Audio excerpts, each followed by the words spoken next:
Professor Ítalo Vetor na área, tudo bem com vocês? Hoje nós vamos falar, continuando o nosso curso de eletrodinâmica, de geradores elétricos, né? Nós estamos na aulinha de física, que é componente das ciências da natureza. Esse é o projeto Goiás Bem no Enem, produzido pelo governo de Goiás, por meio da Secretaria de Educação, para você arrebentar no Enem. Vamos lá? Então, como nós bem sabemos, a eletrodinâmica estuda as cargas elétricas em movimento, quando esse movimento é ordenado. Então, dentro de um condutor, essa carga elétrica está de forma ordenada, né? A eletrodinâmica ela é dividida, né, nas principais grandezas: corrente elétrica, que a gente já viu, potência, resistência, capacitância, e hoje falaremos aqui de geradores, né?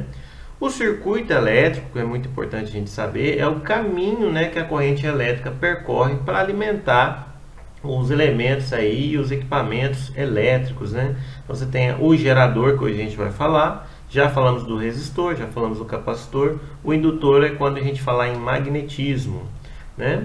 Então o epsilon, né, representa a fonte, né, que é necessário, né, para que exista a DDP, a diferença de potencial, e consequentemente a circulação de corrente elétrica, né?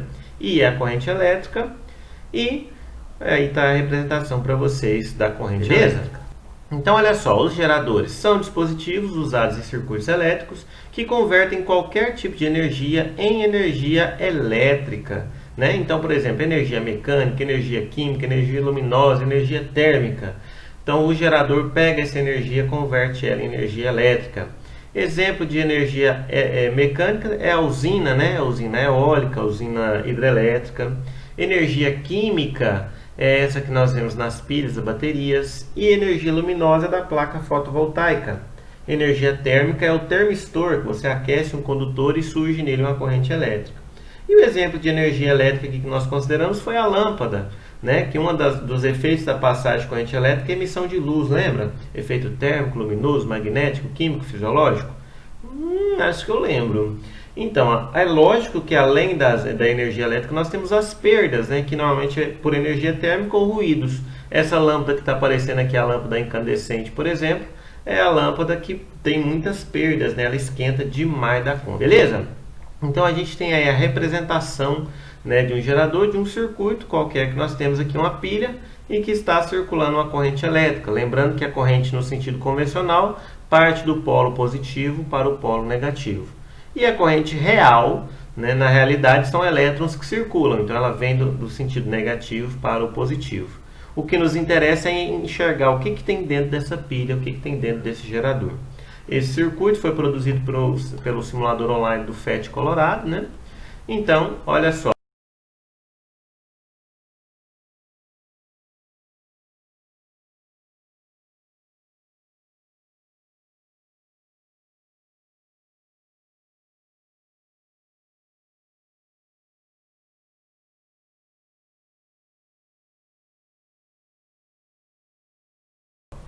Nós temos a representação aqui de um gerador. Dentre os terminais A e B, né, nós temos aí a tensão, o AB, que é o que o circuito vai aproveitar de fato. Então, entre A e B você tem esse bonitão aqui, que é a chave, né, que representa o gerador, e esse R que antes não tinha. E o que é isso, professor? O AB é a tensão elétrica nos terminais do gerador. Epsilon é a força eletromotriz do gerador, né, que é a capacidade máxima de geração que nós temos. A força eletromotriz, né, é a capacidade máxima de geração em volts. Apesar de ter esse nome força, não tem nada a ver, tá? É uma diferença de potencial. Indica a quantidade de carga, de energia, né, não elétrica, que vai ser convertida em energia elétrica, né, por unidade de carga. Que isso, professor? É porque é o seguinte, quando eu falo 12 volts, a cada 1 coulomb, né, 12 joules de energia química, por exemplo, vai se converter em energia elétrica. Tá. R é a resistência interna e I é a corrente elétrica, né? Essa resistência interna é o que representa as perdas, porque infelizmente não existe um gerador perfeito, né? Como é um equipamento elétrico, vai ter perdas em forma de energia térmica.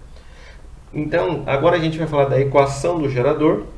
E essa equação vai ser a tensão na saída, UAB, é igual a epsilon, que é esse Ezinho modificado aqui, menos R vezes I, né? Ou seja, é a capacidade máxima menos a resistência vezes a corrente, porque cada resistor provoca uma queda de tensão, lembra? Ah, lembro.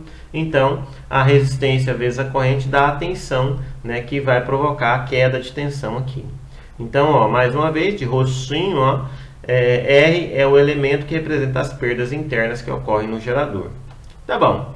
E aí, com essa equação aqui, a gente consegue achar a curva característica, porque isso aqui é uma função do primeiro grau. É, professor? É, e ela é decrescente. Gente, então olha só, se a corrente I for igual a zero, você vai substituir na equação do gerador o AB é epsilon menos RI, isso aqui vai zerar, então o AB é o próprio epsilon. Então esse é o ponto de encontro com o eixo Y, também chamado de coeficiente independente, ó, de Vermelhovski aqui. Agora, se a tensão, aí tá aí para vocês a animação, B é o ponto de encontro com o eixo Y.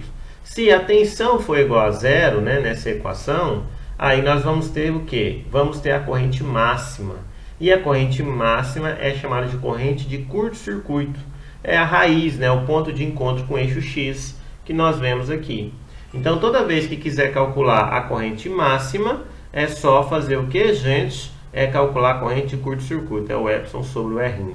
Beleza? Então, um exemplo aqui para vocês verem da UEG 2017 fala o seguinte: considera uma bateria de força eletromotriz e resistência interna desprezível. Qual dos gráficos a seguir melhor representa a bateria?